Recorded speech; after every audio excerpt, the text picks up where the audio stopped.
I'm Carey Stinson, and my journey through life has been quite an adventure. For over 20 years, I played Barney the Dinosaur on tour, and 7 seasons of the hugely popular TV show Barney and Friends. Now my journey is to bring together friends and guests from all over the entertainment world for inspiring and at times amusing behind-the-scenes conversation. I'm Carey Stinson, and this is Purple Roads. Welcome to Purple Roads. I'm Carey Stinson. And this week we have author, illustrator, probably known for Max and Ruby, Rosemary Wells. How are you, Rosemary? I am just fine, Carey, and delighted to be there in Texas, one of my favorite states. Texas buys a lot of books, and so Texas is always very popular with authors. Texas is great. It's got a fabulous library system, and I was just there last year in the winter time and had several appearances. I love the state of Texas. The people are so friendly, and it's a beautiful state. It's really great. It's a relaxing place to be. Well, I'm here in Fort Worth, and you were here in Fort Worth as part of that, of those visits you made.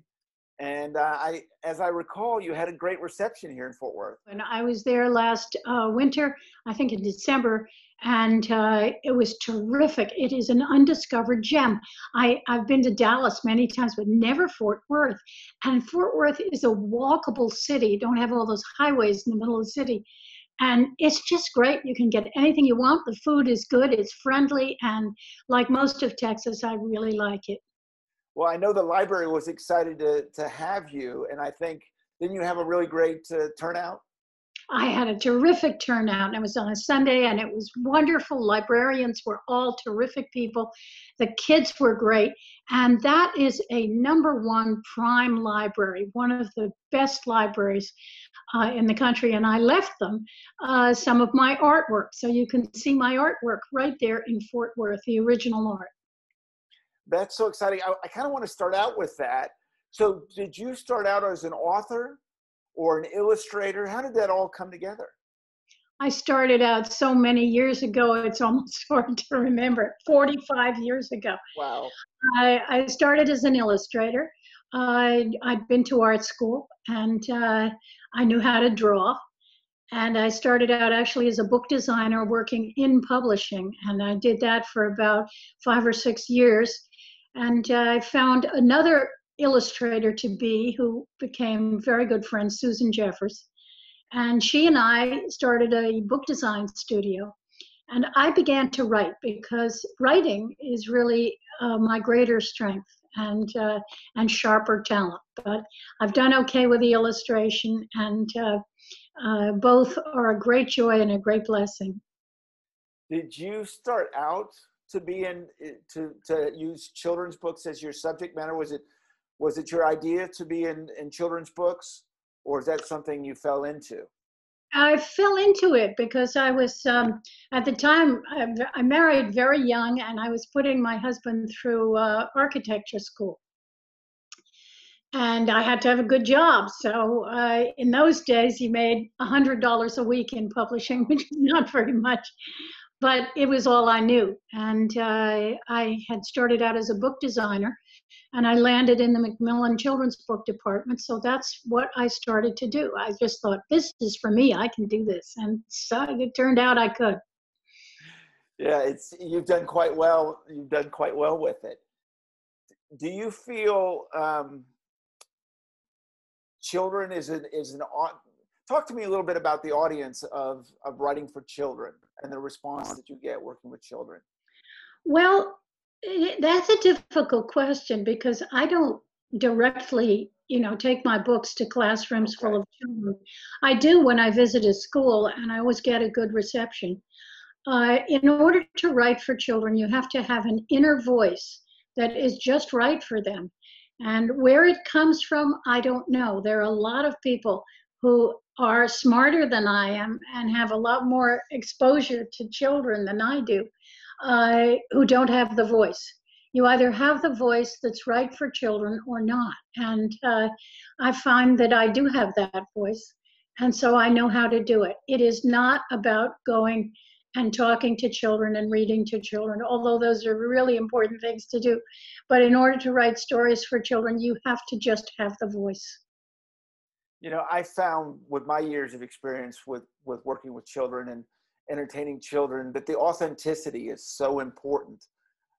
They can tell if you're talking down to them, but I think being authentic to them is so important. Have you seen that in your writing? Oh yes, because the kids all tell me, and their parents tell me, that my stories come right out of everybody's family life. And somehow I have an instinct to do that. I don't know why. It's a talent, and you can't explain that. You know, I think of a little girl in my daughter's 5th grade class long ago, and this child could open her mouth and sing like Andrea McArdle on opening night in Annie. She just opened that mouth and she could sing up a storm. Now, why? Why was it that this child could do this and her older sister had no way of doing it? It's because some of us are given certain specific abilities, whether it's to play tennis, to teach, to be a nurse, to tell stories to children. My father was a writer, a playwright, and that might explain some part of it. Also, I loved stories and books when I was a child, and that was in the age of pre-television. And so all we had was books, and I loved them, and they took me away. They were magic carpets for me. So maybe that has to do with it too. So that's all I can give you. There are things that you can explain, and there are things that you can't give, you know, a really workmanlike, obvious, here's how to do it explanation. When you were coming up with Max and Ruby, rabbits, bunnies, where did that come from? Where did you see that as the vehicle to tell those stories? Well, it all began 43 years ago, and I've forgotten. Max and Ruby were my own kids. That's the important thing. Sure. I draw animals better than I draw people, so I made it bunnies. But they were my own kids, and the Max and Ruby stories are true to the word of how my older child treated my younger child, and the wonderful dynamic between them. I should say this about Max and Ruby for your listeners, because everybody asks me where the parents are. The parents are not in the story because the stories are not about the parents. You put the parents in the story and it wrecks the story. When your kids are downstairs having a conversation between themselves, if you go downstairs, boom, it's ruined. It's over. So the parents are not there. But they're my own 2 kids, and that's the important thing to know about Max and Ruby. Do you come up with all of the stories and the subject matters based on all of that, or do you end up taking the stories even further by wanting to use lessons to tell? I try to stay away from what I call adult agendas. Kids smell adult agendas a mile away. They smell a good for you book. They smell a here's a lesson so that you can improve yourself. They just know, and they hate it. They really do. Oh, I try to stay away from that. I will touch on subjects that kids find problematic.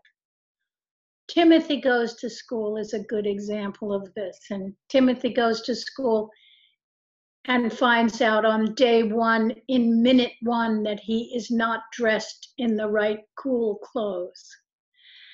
And so I'll take problems from childhood, but I don't solve them in the way that people would expect.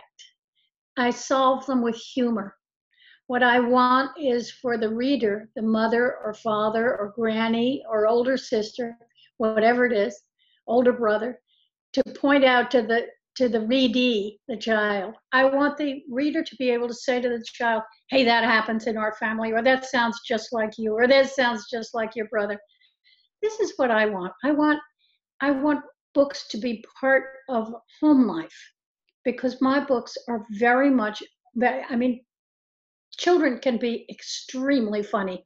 If the adults are not listening, children are hilarious together. And that's what I write about when the adults are not there. The minute the adults get into the picture, it becomes an adult book.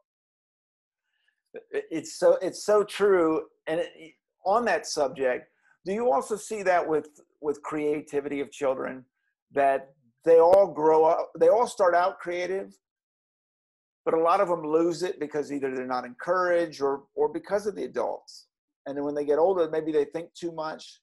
Do you see that? This is a very generalized question. You're talking about millions of children. Sure. The thing that I'm concerned about listening to that question, number one, is that I wish all parents knew that in the first 5 years of life, if they read 20 minutes every day to their kids' brains are going to develop to be creative in whatever way God intends. Mm-hmm. Whether they become artists or engineers or baseball players, you've got to get the brain going. And unless you stimulate that child's brain with continual talking, explaining, teaching, and reading aloud at home, your child is going to lose it by 6 years old. The brain shuts down growth. That's the important thing. Kids develop talent. You know, the talent to write stories is so complex that it never really shows until the child is in the late teens or early 20s. I encourage children to write stories and to learn to write, but as a professional thing, that takes a long time. However, there are talents for nursing and talents for teaching and talents for engineers and talents for athletes. And we all know that, for example, right now, as we speak, the US Open tennis is going on, and I'm a big tennis player and a big tennis fan. Serena Williams is probably going to win this thing. And you know what? She has a God-given talent that no one else has ever equaled. And so talent can be anything. Ability, creativity. Creativity is a spongy word, and I never use it. But the important thing for young children, for parents to know, is the brain development takes place from birth to 5, and you got to get in there. You got to get in there, because if you don't get in there, it shuts down at 6, and that's when kids have trouble keeping up with schoolwork. They don't learn the way the stimulated kids do. The biggest leveler of the playing field between poor and rich, privileged and unprivileged, is books and reading out loud. That's it. It's become difficult these days, right? With the computer or the cell phone, or the kids are so attracted to the computers and to playing games. They are, but that doesn't mean you can't go to your library and get books and read them, because it's personal. And children know the difference between their mom reading to them and a screen. And they know that a screen is talking to everybody. And yes, it's colorful and exciting, but if you make a habit of reading out loud 20 minutes a day, it becomes a very important part of a child's life. If you want to give up and say, okay, we'll let the screen do it, you will accomplish nothing. Right. Well, obviously books have changed your life, and telling the stories. And I think it is such an amazing place that books can take you to. Do you see, when you go to these library visits, how are the reactions with the kids? They love it. They know when somebody's alive, and they know when it's a screen. And if it's a screen, they fool around, they punch their neighbor, they take their shoes off, they get involved in what the texture of the carpet is. They want all these things, but they know when it's live, and they're smart. Kids are so smart, And I love the reaction of kids. And I try to involve them when I visit a library. I ask them questions. I don't just stand up there and talk. They like my video, and that's the screen end of it. But I get those kids going, and I talk to them, and I get them to talk about their families. I remember once I had a huge audience of 500 kids from kindergarten through third grade in a big school in Singapore. Oh my goodness. And I was introducing my latest book at the time, which is called Time Out for Sophie. And it's about a very little 3-year-old who gets a lot of timeouts. But I asked the kids first, I said, does anybody here have younger brothers or sisters? And of course, all the hands go up. Does your mom give them timeouts? Yes, says 500 voices. And so then I asked, does it do any good? No, says 500 voices. So yeah, I love it. I love interacting with them and getting them so that they want to talk too. And whatever age they are, I always learn something from them. I love their questions. I was in Texas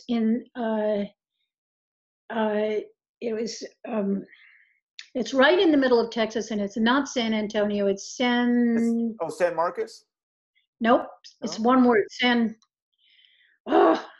It'll come to me. Anyway, it's a very nice city, and I had a whole bunch of kids that was brought in through a regional teaching facility there, and I had all the questions that I usually get, like how long does it take to write a book, and what's your favorite color, and all these questions that I always get. And then I saw this little hand in the back of the classroom. This little hand, Mrs. Wells, Mrs. Wells. So I pointed, I said, yes, what's your question? And this little boy said, do you ever lose anything? So I just said, oh yes, I lose a lot of things. And then he said, and do you have to go to the store and get a new one? I just love the way their little minds work. I just love it. Has some of those visits inspired books or characters? Everybody asks me that. No, not particularly. I mean, that's not how it works. I'm a San Angelo. San Angelo, of course. No, it doesn't work that way. Books come from the most unusual things. Your entire childhood of your own, your children's childhood, their children's childhood, my grandchildren, their friends, everything I read, everything I've seen, all the information that goes to a human brain in a lifetime is how people write books. And it doesn't come about because of a school visit. It comes about because somebody said something funny 7 years ago, and only now can I put it together. It's really very magical. It is not something that is easily explained, nor is it a process of something that's very clear. Writing is a very difficult process to explain. So they just come, or do you actually say, okay, I'm going to start a new project, or I'm going to start a new book, or You're asking me about process. Oh, well, I'm curious. I know, it cannot be explained, and don't pay any attention to any writer who tries to explain it, because it can't be. The stories come from the clouds. Why I will get a story out of something, or how, is absolutely unexplainable. There is no way. This is, if it were easy to explain, everybody could do it. Oh, sure. Do you, when you're doing the visual side of it, is it coming, and I understand, I'm just curious, does the visual come from the words, or does the words come from the visual? It's another process question. No, I understand. No, I understand that. I understand that. But I just become so fascinated by this. I know it's like asking me, do you depress the clutch before you hit the brake or Sure. after? Sure. Sure. And if you're in neutral, do you need to depress the clutch again? No, it works copacetically. Sometimes one way, sometimes another way. Always the story first. So when they came to you about Max and Ruby as a TV, did you ever see it happening? Did you ever see it becoming a TV show? It was a surprise, and we talked about it a lot, and I felt that I had enough faith in Nelvana Studios, which produces Max and Ruby, so that they understood how Max and Ruby should be. And basically, it's very good television. It's wholesome. It's not the same as the books because I don't write it. I really have nothing to do with the TV program. I sold the rights, and they are good people up in Canada, and they agreed to a certain set of principles of Max and Ruby can do, and they understand them, and we've had a great time working together. But I don't work on the shows. I never have. It would be far too much for me. It takes about 100 people to produce a TV show, as you probably know. Yes, I do, and they're completely different. I actually did work with some of the books that were done with Barney, some of the stories, and so I worked a lot with the publishing department with Barney, and I have such an appreciation. I understand how important books are, how important they are to kids, and what a completely different medium they are. Yes, because they require a reader. Yes. A live reader. Yes. Well, anyway. I'm curious. So, what are some other fun stories that you get from meeting the kids what questions do they ask you? Some other fun questions they ask you? Oh boy, off the top of my head, they ask all kinds of wonderful questions and ridiculous questions, and a lot of them ask if I have a dog, and I say yes. A lot of them ask if I have a bunny. I say no, because the dog would eat the bunny within 3 minutes. They are into favorites. All kids want to know what's my favorite food, my favorite color, my favorite person. And I try to tell them, adults don't have quite as many favorites as children do, and it changes all the time. So I can't off the top of my head remember too many wonderful questions, more than I've told you. But I do enjoy the kids, and when they go off script, there's sort of a happy medium there where they're going to meet an author, and the teachers prepare them to ask questions of the author, and these are good questions, and they're always the same questions at every school. How long does it take to write a book? How many books have you written? All of these questions that instinctively the teachers want them to ask these questions because they feel that the questions are relevant to the author. And these questions, I can just hear my answers floating over the children. They really don't want to know that. They want to know if I ever lose anything. Right. If I have to go to the store to get another one. I do better with them when I do a writer's workshop, and I really like to do that. And I don't like to just be here as Max and Ruby because that's very young children. Sure. My favorite thing is middle grade readers and YA readers and novels, and that's what I love to do. And what I also love to do is present the 7 steps of writing success. I have broken down how to write for young people. And I've done this twice. It's a week-long program, which I do with a teacher in Paris at one of the schools there. And it's wonderful. And I did it in Baltimore last year. And I would love an opportunity to do this in Texas. It's a 3-day program. It requires the kids to write ahead of time. It's 5th grade and up, 6th, 7th, 8th. And what I can do in 3 days is show them exactly how to write a paper, a book report, any kind of writing assignment that comes their way from now through college. I can tell them how to break it down, how to paragraph it, how to structure it, and how to finish it. And more than any single thing, how to get it so people don't put it down. So your reader wants to write it, and reader wants to read it. Write for your reader is the first step in the 7 steps. And we talk a lot about that, about how to get somebody to read what you write and not just hang up the phone. So that's what I really like to do more than anything. It's fun to go see kids in a group and give them my usual standard video, but what I've come to like and value more as I get older is really relating to the kids. And the 7-step program means they get a professional writer who's written 125 books to read their actual paper and comment on it. And then we go from there, and we go into the structure, the 7 steps, and you paste them on your wall. If you follow these through middle school and high school, you will turn a B into an A C into a B, and an A into an A+. So if you do this, so it's something of value, much more than just coming to see a kindergarten class, because they will forget this, and but the writing students don't forget.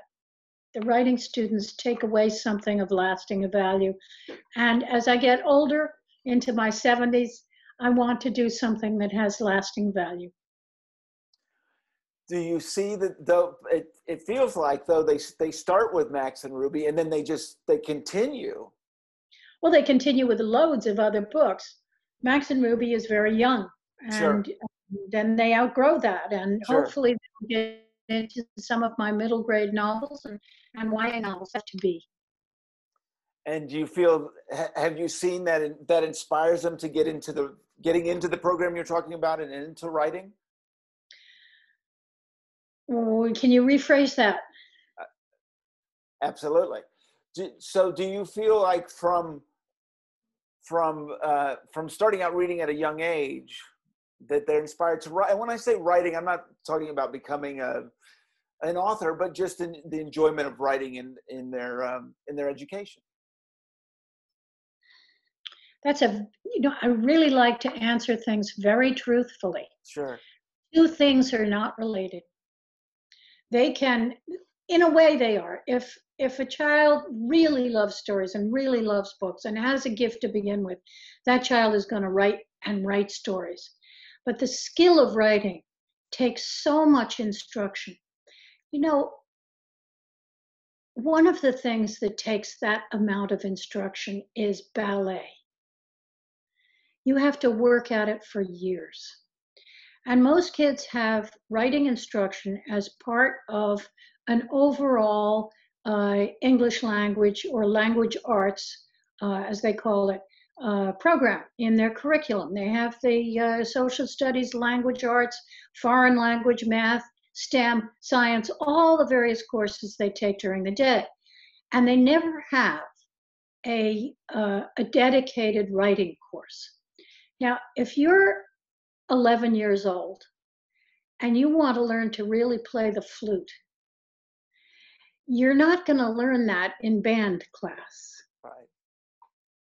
So the amount of teaching of writing that any school can afford to put into a curriculum is limited.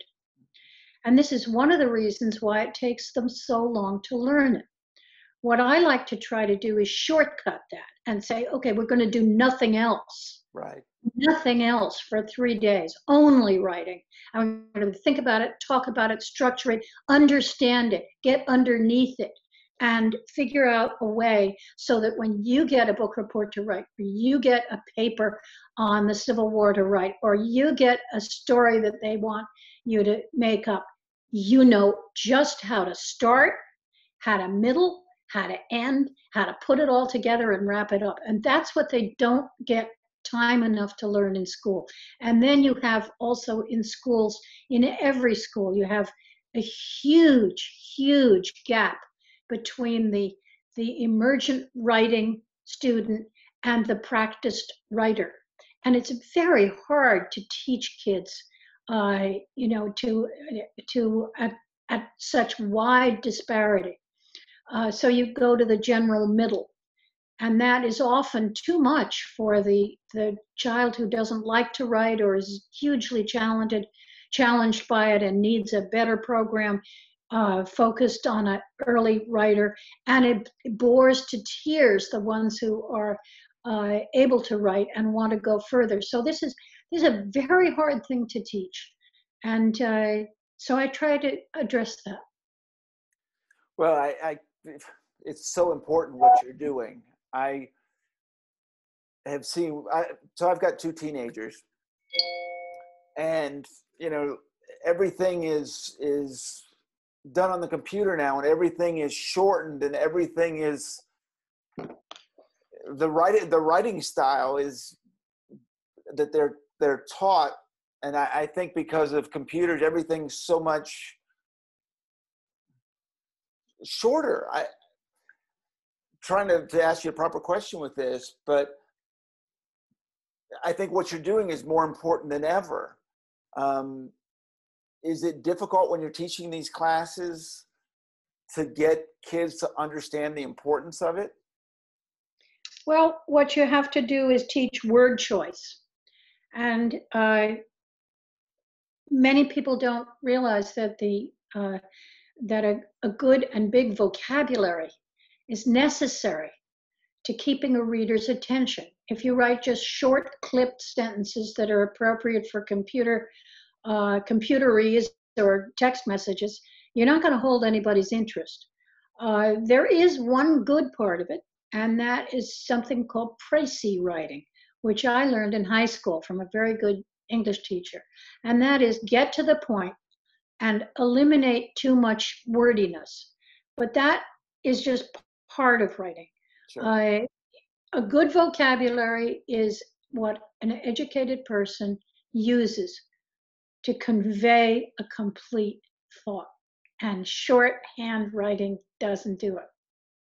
It's fine for, please go to the store, pick up some eggs, milk, flour, but right. Not much more. It's interesting because, you know, when I grew up, well, we didn't have all these things. And so, you know, I would write notes and letters and well, you did. Yeah, I mean, that was so exciting to get them back. And no, not now. No. But you know something, Carey, I can't comment in an intelligent way on a world that has changed beyond my understanding. I can use a computer, I text message, I can find my way around an iPhone and somehow manage to get on the Zoom meeting. I'm not a complete Luddite. I'm not completely hopeless in my 70s, but I can't comment on the internet world or I don't use social media. I can't really comment on it because I don't understand it. I don't use it, and a lot of it is very off-putting to me. So I try to leave that to the younger set. And when something goes wrong and I can't figure it out, I will ask my daughter to figure it out for me.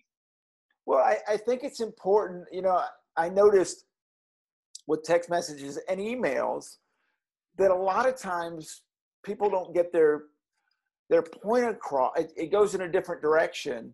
And so many times I actually get on the phone with people because it's hard to get what you're trying to say, get the vocabulary out and get what you're saying to them. There's so much misunderstanding that it just feels like it's more important than ever to be able to write. I guess so. I hope so. Do you have a favorite book that you've ever written? I have a lot of favorite books. Sorry to put so much pressure on you. That's all right. It's not pressure. Probably the best book I've written is Mary on Horseback. It's a short biography of Mary Breckenridge, who started the Frontier Nursing Service in Hayden, Kentucky in 1925. And in that book is everything I care about and my best writing. Also, On the Blue Comet, and My Havana, Lincoln and His Boys, Red Moon at Sharpsburg. These are all my novels, and I love them. How do you find success in a story? Is it come from? I mean, You're not to put it down.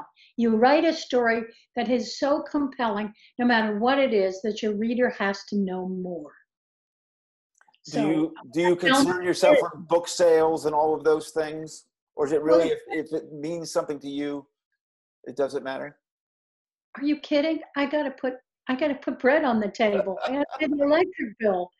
You know, writers don't live in some kind of airy fairy heaven where, you know, oh no, we don't care about that. I gotta have book sales, of course. Why do you think I go out and speak at libraries and schools? I have to have an income. But of course, you notice that. You notice what sells and what doesn't sell. But basically, you know, I'm a commercial artist and I run a small business. I tell that to the schools, and they all say, "Oh, that sounds a little bit, you know, a little bit too commercial, a little too acquisitive, whatever it is." No, it's true. I'm a commercial artist. I'm not a fine artist. All illustrators are commercial artists. And everybody who makes their living in books runs a small business. Well, I'm also a photographer, so I understand the art aspect of it, and it is a challenge between the art part and the commercial, the making a living part of it.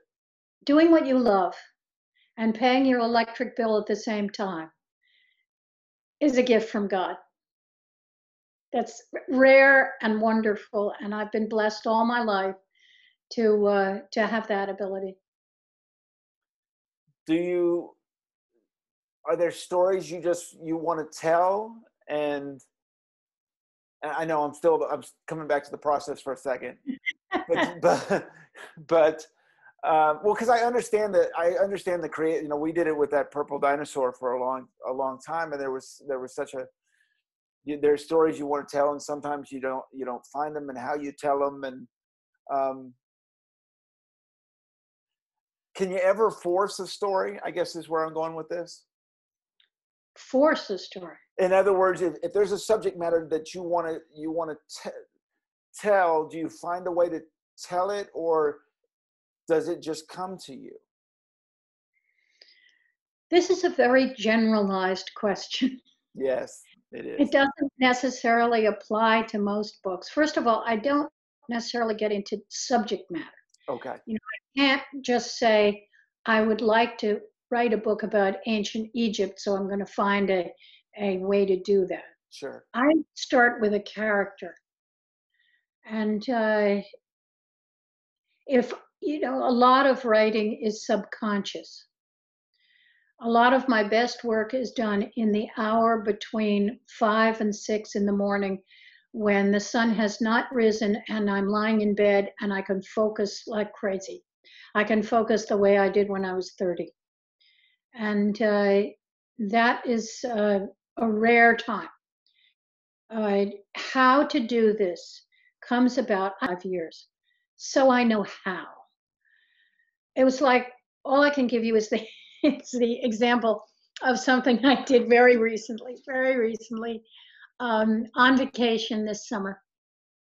I had my 2 granddaughters, they're twins, and they're 15 going on 16. Wow.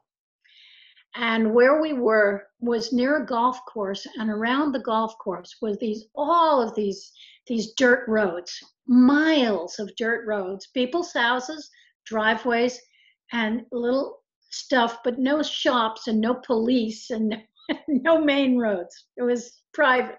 There's miles of dirt roads. So I took them out one by one to teach them how to drive. And at first they would start the car and they go, ooh, and they'd accelerate. And I said, no, not so hard on the accelerate. And then they'd stop and go through the windshield. back up in a jerk. But they learned two things, both of them. They learned how to operate the car, not how to deal with traffic. That I won't teach them, but how to operate a car so that you know how to smoothly accelerate, how to back up, how to look when you back up, how much to use your backup camera, how to use the brakes, and how to smoothly use the car so that it is your servant, because a car is. And after about probably 10 hours, they both got it. And I hope that that goes into their eventual learning how to drive.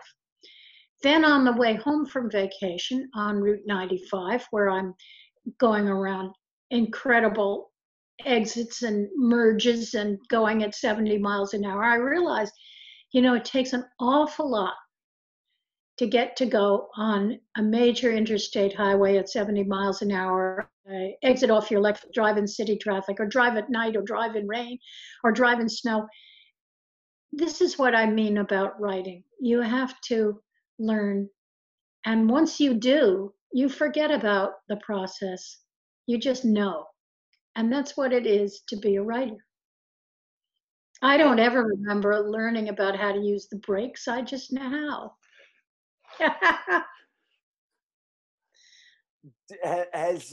How has storytelling changed over the years, or has it for you? No. No. Stories are stories, and if children are interested in them, I will tell them. But do you, because I thought it was interesting as you're saying, learning a car, boy, it's changed. We didn't have backup cameras back then. I know brakes and gas pedals hasn't changed, but now we have computers and we have these things. Is a story, can it be Driving hasn't changed. Well, no, driving hasn't changed. You're right. Backup cameras or not, it hasn't changed anything. You have to learn how to be comfortable behind the wheel of a car and feel confident so that you know what you're doing. And if you don't have a backup camera, you learn to turn your neck 180 degrees. So I guess the same thing with storytelling, it's timeless. Yes. Do you realize the impact you've had on children, or do you think about that? No. Children, young adults, and your readers over the years, do you think about that? No, it was a surprise to me. I would say, wow, look at that. All those people who've read those books are here. I've had this tremendous personal meaning in the family. I get mail. It's amazing to me every time. It's amazing. Because my whole view stops when I finish a book and it's published. Wow. Is it been from something you were looking to make an income to changing people's lives? I don't think about it that way. Can you think of a story that you've heard from a reader of how you've touched their lives? Does those type of things inspire you? Yes, or they don't inspire me. I don't use the word inspire. They comfort me, and they support me. I have gotten many letters from Japanese Americans who were once children in America in a fairly inhospitable situation, and how much the book Yoko meant to each one of them. Wow. Yoko navigates an American classroom with kids who are truly cruel. One of the things I recognize is how conformist children are. They're big conformers. And the minute you do anything out of line or you do anything unusual, they'll go right after you. And we think of our children as loving and gentle, and that's how we want them individually. But in packs, they can be quite different. And so that's what Yoko is about. It's getting picked on for bringing sushi to school, and it's about the teachers' attempts to mitigate that, which don't work because they never do. Because childhood in a classroom, in a school, which is where I set most of my books, I think of it as having, because as a parent, I thought of this as having this big Stephen King-like lucite dome fall over the school. And when that lucite dome falls, you can rap on it and knock on it and do whatever you want as a parent, but you never get in because they run the whole scene, the kids do. And it's not always the way we would want it to be. And that's where my stories come from, under the dome. Do you have favorite authors? Loads, but I don't name them. I have loads of them. Do you have favorite stories that you like to read? Excuse me? Do you have favorite stories you like to read? Subject matters? Oh, yes, I read very adult books. I can't read children's books or YA books. I never do. I read a lot of thrillers. I read a lot of history. I can't thank you enough for being on this show, Rosemary. I am thrilled. You asked me some wonderful questions. We had the time to develop some subject matter, Carey, that usually an interviewer doesn't go there. And you are a wonderfully stubborn questioner in a terrific way, because you don't mind when I say, no, I can't answer that. It was a great interview. Well, Rosemary, thank you so much for being on. I know how much Max and Ruby means to people, but I also know how important it is what you're doing teaching kids and young adults to write. Well, anybody can reach me on my website. So when COVID is not so dangerous, I hope to take up my traveling life again. Well, and we'll hope you'll come back to Texas again as well. Oh, I always love to come to Texas. It is so easy to fly there from New York. Thank you so much, Rosemary. You are welcome. And thank you for watching Purple Roads. Remember to keep your eyes, ears, and your heart open, and you'll find your purple road.